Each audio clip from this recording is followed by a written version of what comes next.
अमरीकी सदर Donald Trump की एक बार फिर मसला कश्मीर पर सालिसी की पेशकश। मीडिया से गुफ्तगू में बोले, इमरान खान से मुलाकात बहुत अच्छी रही, वो जबरदस्त इंसान है। सालिसी का दारोमदार भारतीय वजीर आजम नरेंद्र मोदी पर है। इमरान खान और मोदी मसला कश्मीर पर बेहतरीन तरीके से आगे बढ़ सकते हैं।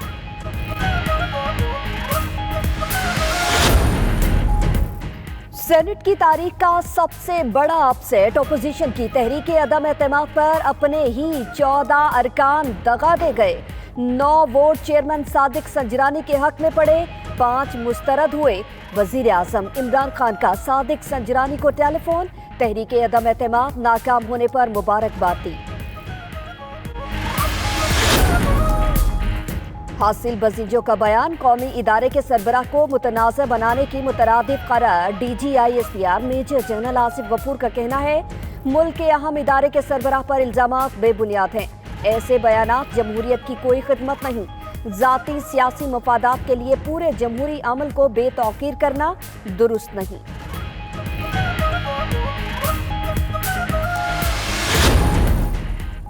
तहरीके अदम एतमाद की नाकामी, अपोजिशन रहनुमाओं के होश उड़ गए। शहबाज शरीफ ने लीगी सेनेटर्स का इजलास आज बुला लिया। कहते हैं 14 वोट अमीर तरीन की चमक ले गई। जमीर फरोशों का पता चलाएंगे। उधर पीपल्स पार्टी का भी तहकीकात का फैसला। बिलावल भुट्टो बोले, सेनेट में जमहूरियत का जनाजा निकला, खुफिया बैलेट का फायदा उठाकर वोट तब्दील कराए गए। कराची के इलाके औरंगी टाउन में डाकुओं ने MKM के MPA अली खुर्शीद को लूट लिया। मोटरसाइकिल सवार डाकू मोबाइल फोन और पर्स छीनकर फरार। उधर रावलपिंडी में शेख रशीद का भतीजा लूट गया। मोटरसाइकिल सवार डाकू 2 लाख रुपए लूटकर फरार।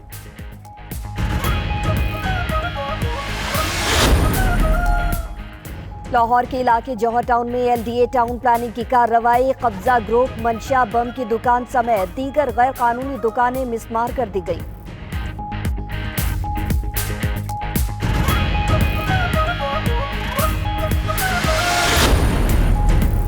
और मरकजी रुयते हलाल कमेटी का इजलास आज कराची में होगा। चांद नजर आने पर ईद उल अजहा 12 अगस्त को होगी। उधर सऊदी अरब में जुलहज का चांद नजर आ गया। हज का रुकने आजम वकूफ अरफा हफ्ता 10 अगस्त को होगा।